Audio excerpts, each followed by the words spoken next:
Là, aujourd'hui, c'est donc une des étapes du Tour de France de l'accessibilité. Une des difficultés majeures de la ville de Nantes, c'est quand même le centre-ville, ce cours des 50 otages, où il y a les différents transports en commun et la circulation. Et comme c'est le centre-ville, c'est aussi là où il y a énormément de passages, de piétons et tout ça. De toute façon, les 50 otages avec une canne blanche, c'est un tour de force. Hein. Pour nous qui ne voyons pas, c'est là où tous nos sens doivent être en éveil et surtout l'écoute.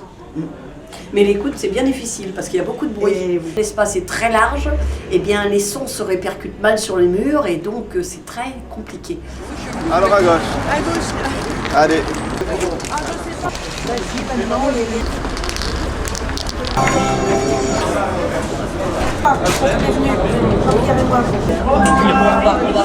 Ce quai n'est pas très large d'abord, et puis il n'y a pas de bande d'éveil et de vigilance, ce qui fait qu'on peut quand même facilement sauter sur les rails du toit.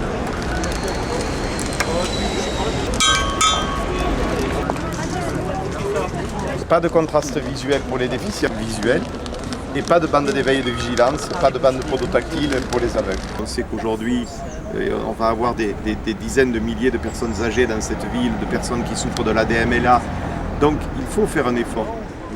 Nantes aujourd'hui, au premier coup de canne, n'est pas une ville facile. Il y a ces fameuses dents de requin qui sont particulièrement dangereuses. À certains carrefours, la canne passe dessus, on les prend dans les jambes et ça dépasse l'entendement. Par contre, nous allons arriver ici sur une traversée piétonne particulièrement bien aménagée, qui est un trottoir traversant. Et je peux savoir à la canne très facilement la zone qui est dédiée à la traversée, puisque et à droite et à gauche, j'ai une légère pente qui m'indique que je redescends sur la chaussée. Il y a l'accessibilité pour la vie quotidienne, je dirais pour nos déplacements, mais il y a aussi l'accessibilité à la culture.